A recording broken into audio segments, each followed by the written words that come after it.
Uh, Thank you, Akshay. Thank you, Lee. I think you've told more than what I want to say about myself and everything.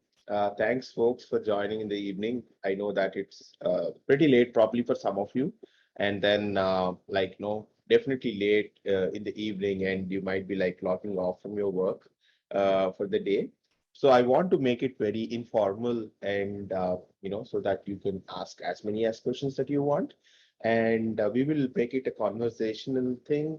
I know that meetups nowadays are not in person, and then probably you are not feeling the vibe that you usually feel when you go and meet a person and then talk to them, ask questions, grab a drink and do all of that.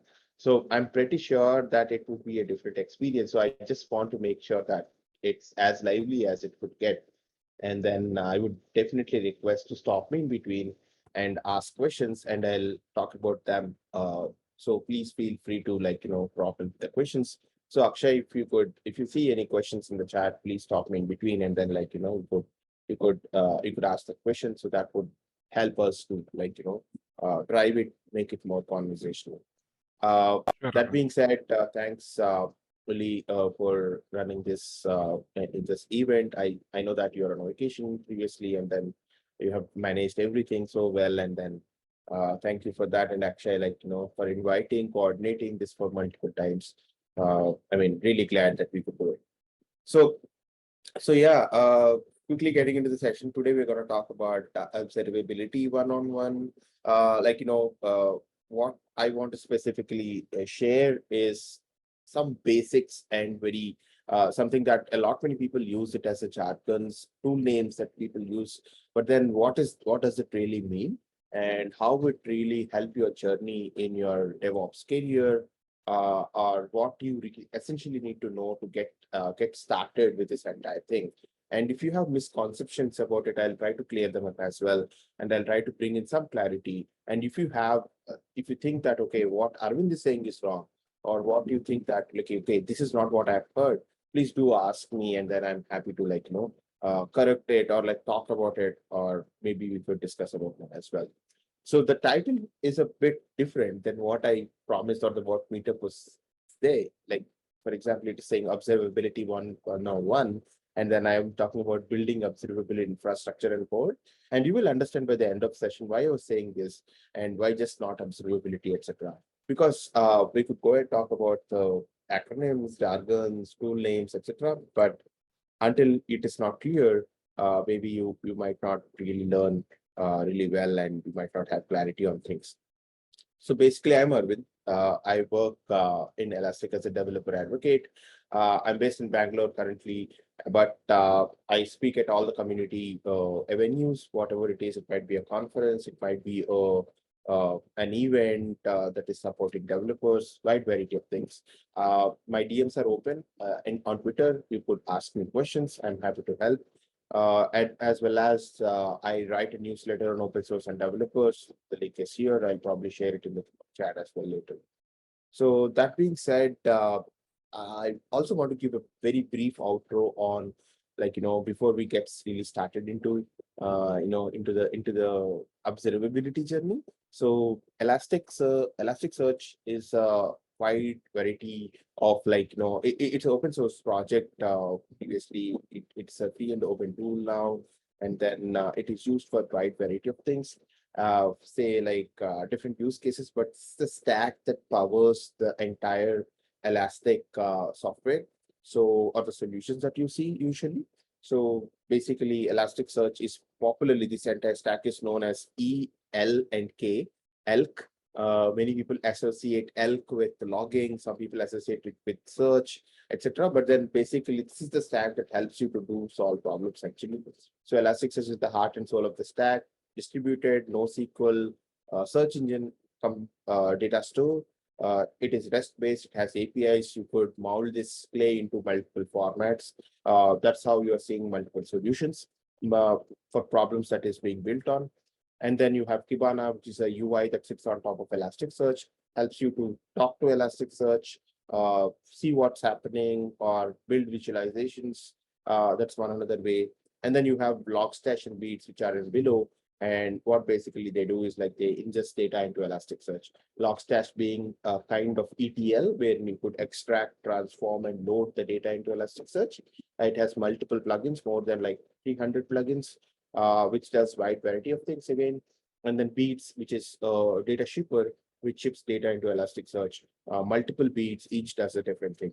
Now, over a period of time, there are more things that are come into Elastic, like the APM, different tools. But the stack encompasses all of them and forms a platform kind of a thing. I wouldn't say like we could also call it as Elastic platform, because that's one that's powering all of this. So if you might ask, like Arvind is saying, like what it is powering, people keep saying like what it is exactly doing.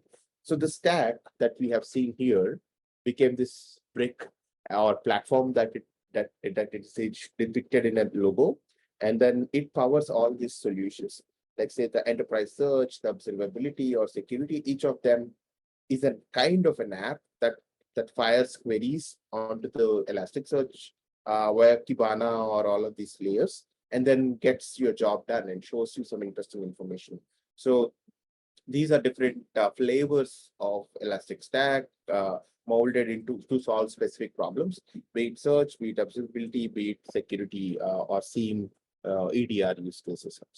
So that's how the Elastic Stack works. And then I know that some people have asked me about like, who uses Elastic Stack? Like, even though we get to know the use cases, but we might not know who are the users who use Elastic Stack. So for example, you might be a developer who loves coding, but wants less bugs, right? Who doesn't want less bugs? So we might be that. Or if you are a DevOps or practitioner who wants all the systems to function well and always want to avoid outages, like we had recently one outage of Facebook and WhatsApp and Instagram. I guess some of you would have felt really bad because you can't put stories on Instagram, you can't probably message friends on Facebook. So if you are a DevOps person and you want all your services to be run all the time, and then you want to have a check on that, probably you might want to use Elastic Stack. And then if you are a product owner or like someone from you're a infosec person, like if you're from the information security community or someone who handles the network operations or security operations in your company, and you want to protect your data, secure your data, make sure that you help people thwart attacks and do threat hunting. So you might want to use Elastic Stack. And finally, if you are a product owner and you're looking to make your product performance much better, then you might want to also use Elastic Stack, because that's where you could monitor all the things that are happening, like how much performance this particular API is giving in, etc., etc. So these are the personas I would say that users of Elastic Stack. So getting into the real presentation, like we spoke about who uses Elastic Stack, what is the stack, etc. I know if you have questions, I mean, I'll see if you have any questions in the chat. Otherwise, we are good to go. Okay. So no questions so far, but feel free to ask as many questions, and I'm happy to them. So basically, when you're talking about observability, first of all, you need to understand why observability, how observability, and what's observability. There are many definitions to it, and there are many ways that you could establish this particular thing and say, okay, this is why you use this tool. This is why you need to use this particular system. But I want to explain using the developer workflow. I believe some of you, or like most of you, like, you know the entire process that I'm going to explain or discuss here. And then if you have questions, we again, like, we are happy to answer. So for example, if you are a developer or practitioner who ships code into your data center or cloud or any of these places, right? You write code, you build code, and then like you eventually deploy the code onto some of these cloud, like be it AWS, Azure, or Google Cloud, DigitalOcean, whatever the cloud that you are using, and you ship that code to deploy so that the users can use it, like work with it, like access that app, just like we are using the Uber vouchers code that we have right now, right? You click on a link, it loads up a web page that you as a user is accessing that service that Uber is provided. But you as a developer in the scenario might not know, say if that app isn't responding, the URL isn't like loading, or it's not showing the page that you intend to show, or if it is showing some sort of warning or some sort of a disturbance that it is not letting the users access the service in a proper format. Like say if you have a form, if you have a sign up page that it doesn't load when you click, or it loads but it takes more time, like it shows the loading button for quite some time. I guess most of you could really relate regularly as a user to several of these web services that we use in the internet, like page doesn't load, page that suddenly gets broken, or it has problems with localization, and the UI elements doesn't show in a place that it want to show. Probably it is built for English. So there are so many things that are in place that might go really wrong, even though you have tested it or did all the things that are done, and then probably it might not work. And especially if it is not working, when it's a disturbance to your continuity of your business, right? Like in the larger big picture, that if things don't work, then your boss might come asking, like, say, hey, why this is not working? And then we haven't seen it, or there are several issues like that. So basically, you could use tools or monitoring tools, or several other tools, like to kind of ship this data to something like Elasticstack and start monitoring them and start understanding what's happening. So this is kind of a visibility thing that you essentially everyone tries to do it. So what you're trying to do is like not observe things happening from outside, like not from the place where the errors are occurring, but also from the code and also from the application point of view, what's happening internally. You're trying to get the internal state of the application. So basically, there are two problems, specific problems that observability is solving. Like say, for example, the clarity or the visibility into the infrastructure that you have. When I say infrastructure, it is your VM, it's your application, it's your service, it's your network, everything. So you're trying to bring in that visibility so that you could see, observe, and fix issues, probably proactively and definitely reactively. So you are trying to either solve this problem either proactive or reactive means, so that you can fix it and like make sure it's business as usual and things work accordingly. And then on top of it, I know that each one of you might be using different sort of cloud services, probably multiple things, maybe in different clouds as well, cloud platforms as well. So you might have this problem of each thing shipping the data in its own format. So correlation or having a context is essentially very important.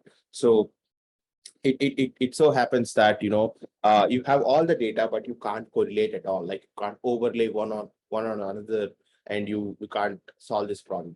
So this is one way that I could put the observability and the problems, or the way that the definition I could explain, like you understand what's happening here, right? The entire picture of why you need to get this visibility, why you need to correlate between multiple systems, and thereby establishing a context. This is one way to answer what's observability as well. But that being said, there is there are many ways. Like I would also want to explain you further detail about org structure, and how your teams are structured, and how we have things broken, and we could probably sum it up and still create an observable team structure, or infrastructure as well. So if, for example, the basic thing that everyone tries to do is like always is like collect all data, but collecting all data, like it's not so easy nowadays. You have so many tools only just for three things, like say tracing, logging, and monitoring. Each does its own thing, and each has several approaches. I know, you might be confused, or it is like it creates tool fatigue. So it is not so easy. I do get it. So usual scenario in your organizations may be each one of them might be collecting the data. It's not like people are not doing monitoring; they were doing it. So if you see like the development team or people who are developing the software, they would do the code tracing, errors, trying to find out the real user monitoring, um, say, or the other people who are responsible for maintenance, the resiliency, like the SRE team, they might be looking after the uptime, response time, various other things. And the same team might be also looking at container metrics. Some other team would be looking at the logs, maybe the DevOps team. So there are different persons or different people, at least a DevOps developer, and then SRE or a support person looking at each one after them, probably in their own tools. I see same companies using different tools as well. So for the same teams, and then that might be different. That might be a problem in the future. But there is a common thing that you could see out of all this, right? That there's a common approach, or see each one of this data is generating at a common time. Like say, whenever the user comes and accesses your service, hits a API, the moment you generate a log, the moment the container also generates a metric, at the same time, you could check the uptime of that particular API, whether the API is giving response or not. And then you'll also see whether there is any error or what code block that got executed. So it all happens at the same point of time. So essentially, it is not bad to kind of correlate all of this, and this is what actually forms observability. So I gave you two definitions. One is like through developer workflow, and another one is like unifying all the data into a common platform and trying to unify your workflows and trying to help correlate the data observability. So these are different ways that you could probably understand observability from a definition point of view. So tomorrow, if someone asks you, as say like, how do you define observability, or why do you need to use it, or what tools exist, you could definitely talk about at least some of this, and then answer more about it. Now, that being said, I'll head on to the next part of the session. But before that, if you have any questions, I don't see again. So feel free to ask any questions, and then I'm happy to answer them. So say in this journey, like you would definitely meet a lot of tools, frameworks, jargons, like say hearsay, or your friend is using, or you heard that it's really great. So you might be seeing a lot of them. It's not bad. There are many things that are very popular, and some of them like really excel in what they do.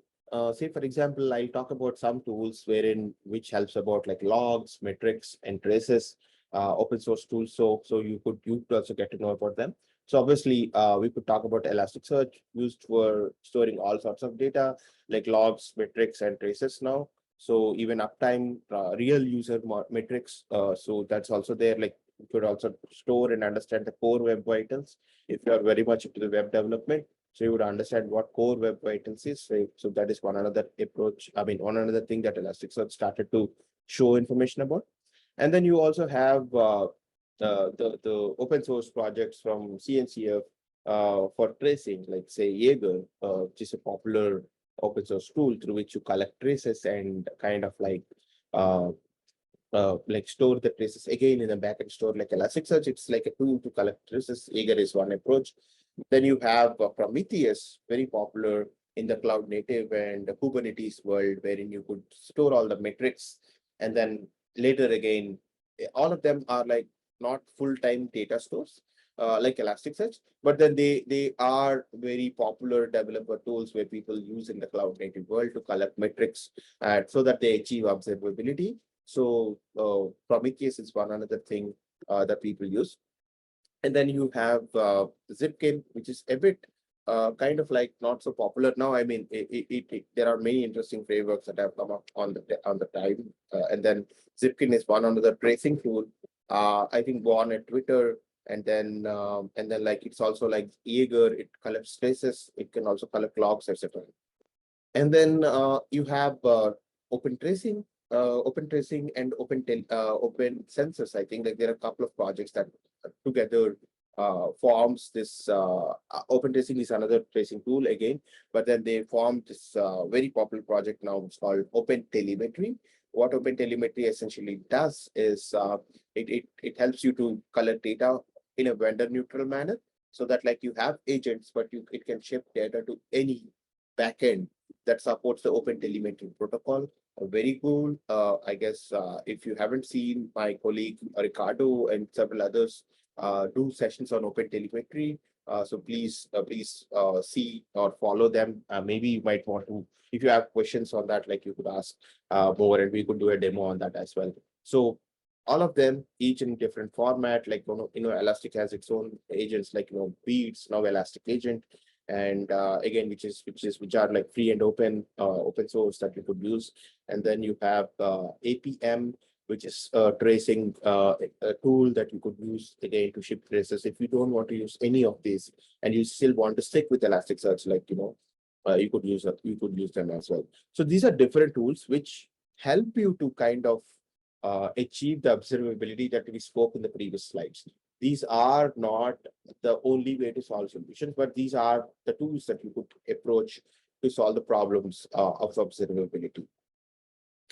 So say in a simple manner, if I want to explain to someone like how do I get started so simply, so this is how the architecture would look like. If you have a microservice based architecture, or if you have a monolith, like one specific application running Java service or Node.js app or a Python app, you kind of simply put up your APM agent related to that particular programming language, and then it simply starts shipping data to APM server, and then thereby you will see it in the command.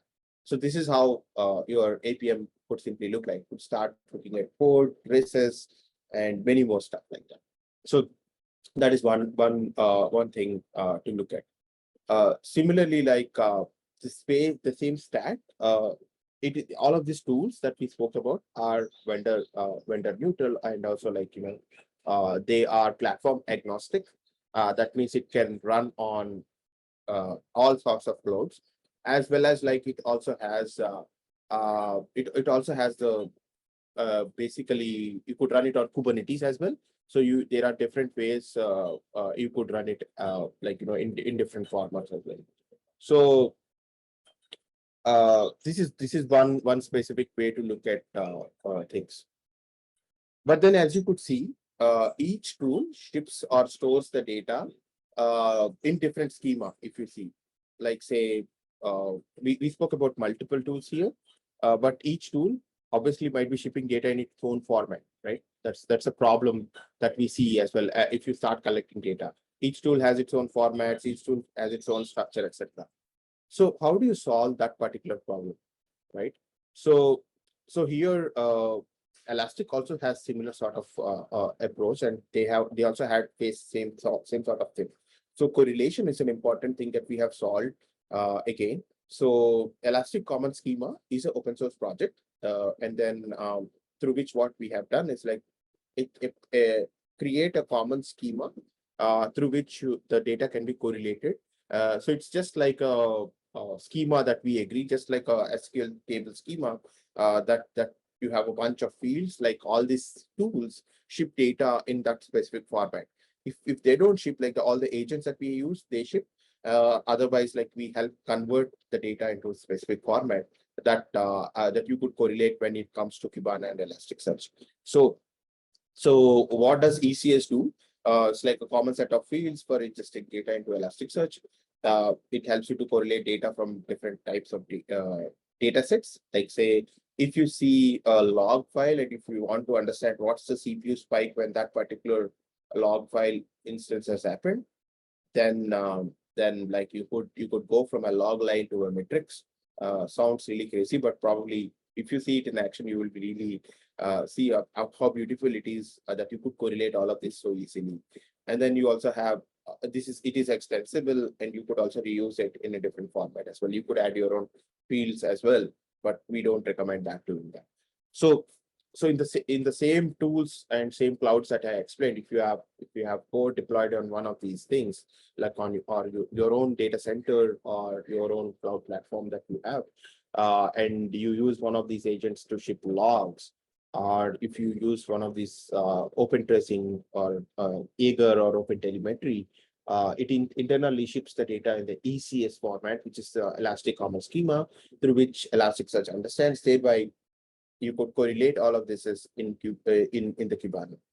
So that's how the entire thing looks like.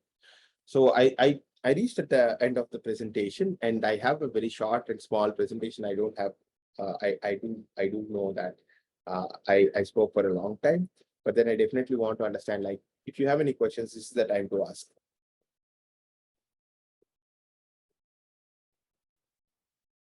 Okay.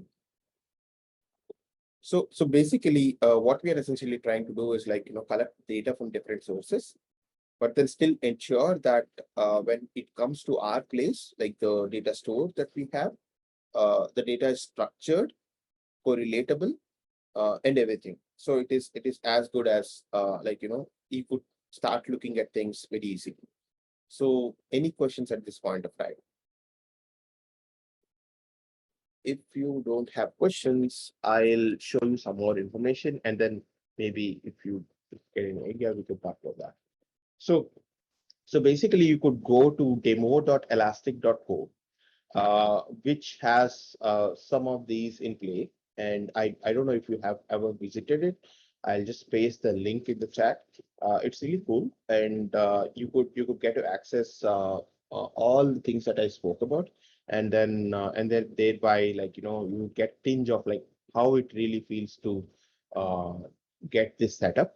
You could also go to cloud.elastic.co and create your own observability deployment, and then start building using the Elastic agent. But then that might take a bit more time, but then this would get you excited, I believe. So you would go to the APM, and then like see how the services are.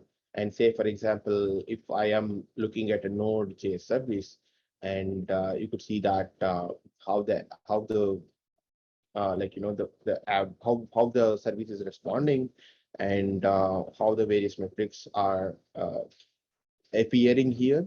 And then if there are any errors, and the error rate, and different other, where it is running, probably in a container. And then you could also see more things, like, everything. But not just that. What you could also do is, like, go from a specific trace, like, say, go and click on API, and I could go to the log that is specifically, and investigate and see what's happening here. Like, say, if I could go to the container logs, I'll directly go to the log source where this trace has occurred, and then I'll start definitely looking at things. So unfortunately, there is no logs for this particular container. So let me go and run the screen and show you things as it happens. So you could also check the logs. You could also correlate between multiple of these containers that are happening. Let's say you could go and say event uh, data set, and find out what are the different data sets that you have, and like you say, multiple things that we are using in our application. And then you can go and look at system.syslog, and then only see syslog, and then go to traces that are, like, that are accessing this particular, that generating this particular log. So that is one part of it, like, traces and logs. And then you could also go and look at the uptime or metrics. Like, let's go and look at the metrics one. Like, I have deploy this application, whatever we are seeing in the demo side, is deployed in an container-based orchestrator, which is Kubernetes. So let me see if I could make it Kubernetes. Yeah, Kubernetes, and then you see group by namespace. Yeah, as you could see that it has multiple namespaces, which says which is like Elastic Apps, all of this, and you could go to the logs, metrics, traces, uptime, each one of them mentioned. So that is equally good, and you want to go and see different memory usage of it. you could change the metrics and look at it. Similarly, you could go to the Metrics Explorer to explore the data in a different way. So, yeah, all of them are useful for you to understand, debug, and find problems in the observability world, and try to bring in this visibility, awareness, clarity into the infrastructure, so that you could kickstart and use it for the benefit of, like, solving problems. So yeah, I think we are good. I guess this is what I specifically want to talk. And if you have more questions, I think we have a specific guide that you might want to really look at. So it's observability guide, if you want to, again, look at a specific, like, get started as well, like, sending data, understanding the overview page, logs, metrics, basics, synthetic, etc. So you should definitely go and see. There's a good tutorial about monitoring Kubernetes. There are very detailed and long tutorials, as I would say. So you could go and do it as well. So it's as good as it. I'll paste the link related to it, but if you want to see it, I just want to share that as well. So let me go to the presentation. Say, if you want to get help related to any of this, like, we have a discuss forum, so that you could go and ask questions related to any of these. We welcome you to raise questions there. We also have meetups that you are in one of our meetup right now, but you have meetup all across the globe, and then you could join any interesting meetup. You would also get a recording of it. We have a YouTube channel now. All the meetup recordings are posted on YouTube. And then there is a quick start training that if you are interested to kind of go more guided way approach, and then you want to take that training, you could go and do that training. And we have a Slack community. You're very much interested to start talking to the community and see what we have in the Slack. So the link is here, and I'm happy to post it in the chat later point of time. But that being said, that's the link that I'm showing you here, where you could go and refer the observability guide, get started in your observability journey. And if you have any questions, feel free to reach us out in one or the other channel. That's it for me. Over to you, Shai. Thanks a lot, Arvind. I guess you can have a sip of water now. No, Thanks. yeah. Thanks so much. It was very informative. Even I learned a lot. I see a question. Can we have a recording of the session? Yes. Yeah, we do. We'll post it on our YouTube channel. I have one question myself, Arvind. Okay. So Sure. I think that probably people are posting questions, but maybe it's not set to everyone. So maybe I don't see a question that you have seen. Probably it is set to you, it's only in you, the maybe anyway. Q&A box. Oh, okay. Oh, okay, fine. Okay. Yeah, Oh, yeah. sure. Great. Yeah. Great. Yeah. Please go ahead So and ask the question. right now we're talking about, I mean, Elastic, it kind of revolutionized, and if anyone versed with the industry trends, they'll understand what Elastic has brought to the world. But how exactly the system was before all these solutions that are offered, right? Like, I myself, like, if I go back 5 or 6 years, when I have a simple application issue, I understand the importance of observability now. Back then, I used to, go to a particular path in the Linux, um, search for a particular pattern based on the application that I'm running, and look for the appropriate times where the job failed or so, and I try to decipher it myself. So anything else that people has to understand what exactly Elastic is bringing to the table, or how how did we solve this problem before observability became like a de facto practice in the industry? See, I would say that, observability is not really so new and different. what I would say is a lot many people still recollect or correlate it with again with monitoring tools. There are several monitoring tools which used to do more or less same thing. But what observability made it easy to this entire trend of looking at things. It started from a blog post from Cindy Sridharan, if I'm not wrong.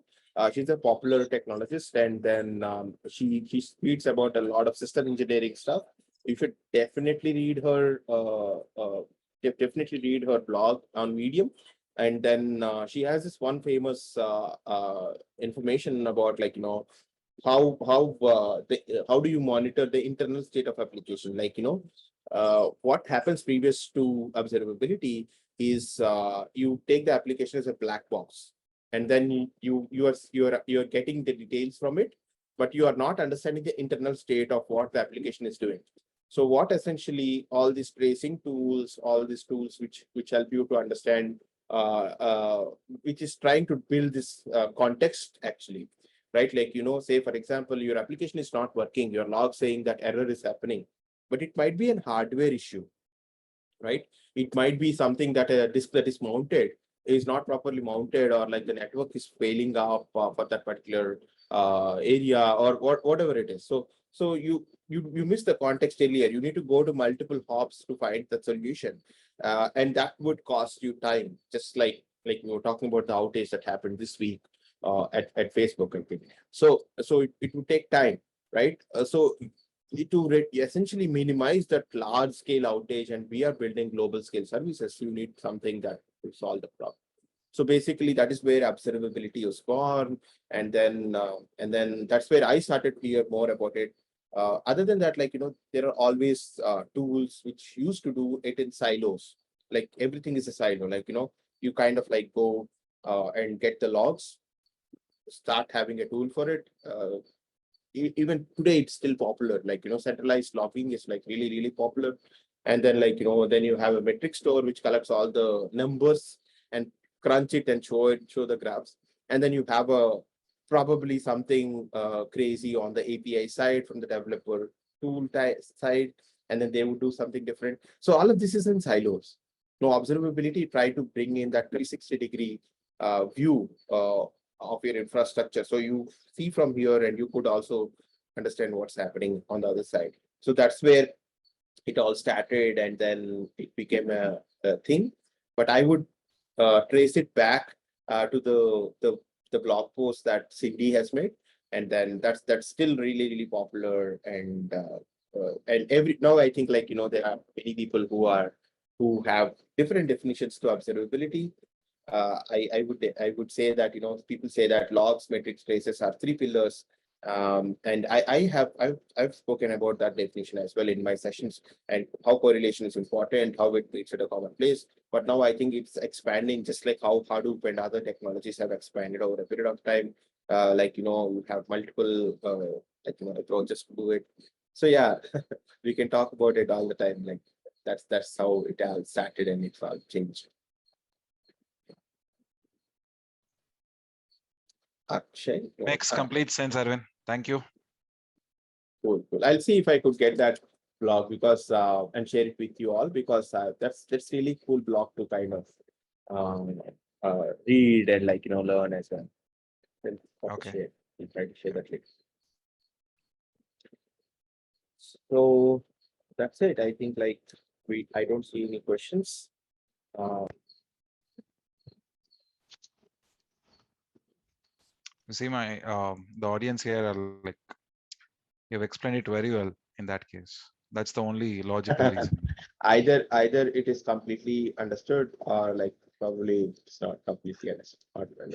Yeah, that's why I didn't give you the other option.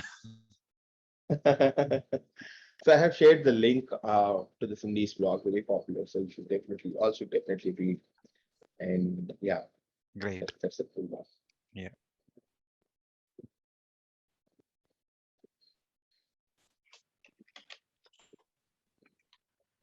Yep. Folks, any other questions that you have? Once again, thanks for joining. Arvind, if you can paste your Twitter or LinkedIn profile, I guess I'm sure um, whoever has questions, they may contact you later. Yes, feel free to DM me as well. So my DMs are open. And then on LinkedIn, obviously, uh, you can also message me there. I do more LinkedIn, maybe like than Twitter, maybe so differently there. So I spoke about my newsletter, I also write about that. And yeah, good. Cool.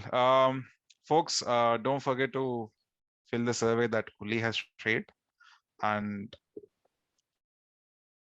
if anyone else like who wants to, present any talk, their use case on Elastic, we'll be more than happy. Arvind, there's one question for you in the Q&A.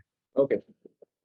Yeah, how much is the cost for Elasticsearch? I think I heard some of it was open source, but not able to catch that and that requires. So, so all of this at Elastic is like free and open. Whatever I spoke today, it's just you could just go and download it or run it on any cloud by downloading it and run. Of course, we would recommend you to use Elastic Cloud, which is like the cloud that we are building for all of these services. So you could go to the pricing page. Let me show you the pricing page uh, and check that out by yourself. The good thing here with Elastic in general, it is or the subscription space as well. I'm sorry, I should have cleared that as well. So on the subscription space, I'm just posting in the chat. So the good thing with Elastic is like um, so Elastic has partnerships with all the cloud platforms. So if you are using some cloud like AWS or Azure or Google Cloud, you could just go to the marketplace and then start using Elastic Cloud. You would still get build or still get used the same thing that you are that your bill will be the common. You'll still use the common committed spends or your partnership with that particular cloud will still continue to have you have common bill, etc. So that's much easier. It's not like something that is starting on you, so that your procurement, your boss needs to know. It's just a service that you could use in the other cloud. We have native integrations coming up in each one of the cloud. One is the Azure native integration that has come up, and yeah. So there's one more question about which OS Elastic runs. So Elastic runs in a lot of, I mean, it's like again platform agnostic, OS agnostic. So we run in a host of OSs. Let me try to bring that, the OS support matrix that you could see. Let me see if I could find that link. Uh, so we run on any OS, like be it Debian, Windows, everything. So don't worry about OS. I believe that you will be running in one or the other Linux distro. So but otherwise, this is a support matrix that we have through which you'll understand what and all we ship through. So all of this free and open software, we test all of these OS distros, including Docker. We ship Docker containers as well. I believe which is shipping in the CentOS. So just imagine the amount of work that the engineering team puts through to bring this software to you as well. So that's so cool, right? So yeah, interesting. So we also have a Kubernetes distro for that matter. So if you are Kubernetes fan and then you want to understand Kubernetes, so that's also there. So sky is the limit. We have everything. We have several JVMs that are supported. So that's also there. Any questions? Feel free to ask Nice questions. I questions. mean, Nice questions, yeah, folks. Keep them coming. yeah. I'm happy to spend time and then ask. I know that it's a bit late for me. Yes.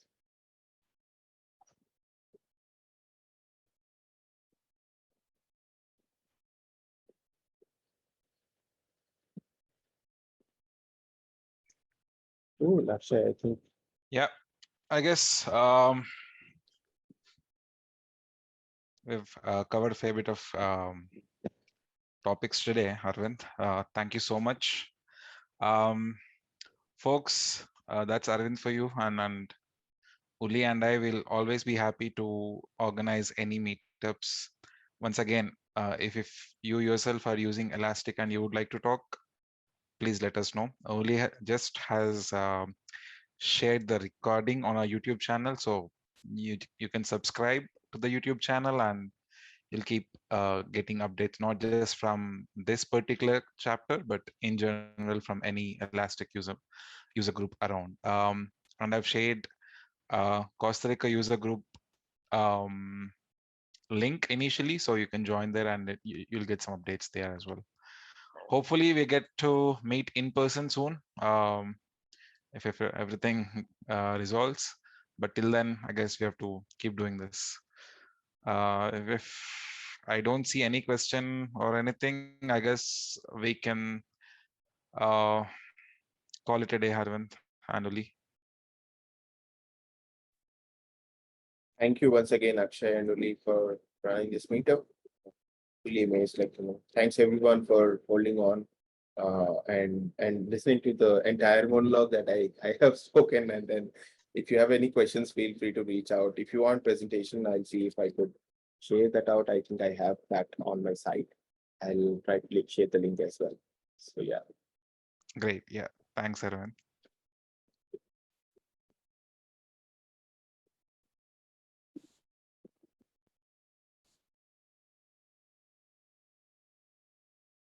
Uli, you have anything? Yeah, all good from my side. Do you want to let them know that you'll be reaching out later to the 3 winners of the subscription? Yes. Yeah, folks. Just fill the surveys. We'll you'll also get an email from the meetup too. If you missed the link here, we will pick 3 winners and send them out how you can redeem that O'Reilly subscription. In case you would like to know what I'm talking about, O'Reilly, you've seen probably the books and all during your college days. They have an online platform for learning. It's great. I attend a lot of live sessions there, and even their online learning platform is amazing. Yeah, that's all I had, Uli. Thank you. Perfect. Just as a disclaimer, this subscription is a gift from the community. It's not related to Elastic, but I'm happy to help Akshay with that. Thank you everyone for joining this meetup. Like I posted on the chat, the recording will be available soon, but I posted all of the links and you can find more information on our chapters in the user group and reach out either to me, to Akshay or Aravind. I think that's enough for tonight. Thank you so much, Aravind, for presenting, for being up till so early. Thank you, Akshay, for organizing this. Thank you, everyone, for joining, and see you in the next meetup. Bye. Bye bye. Bye. See you.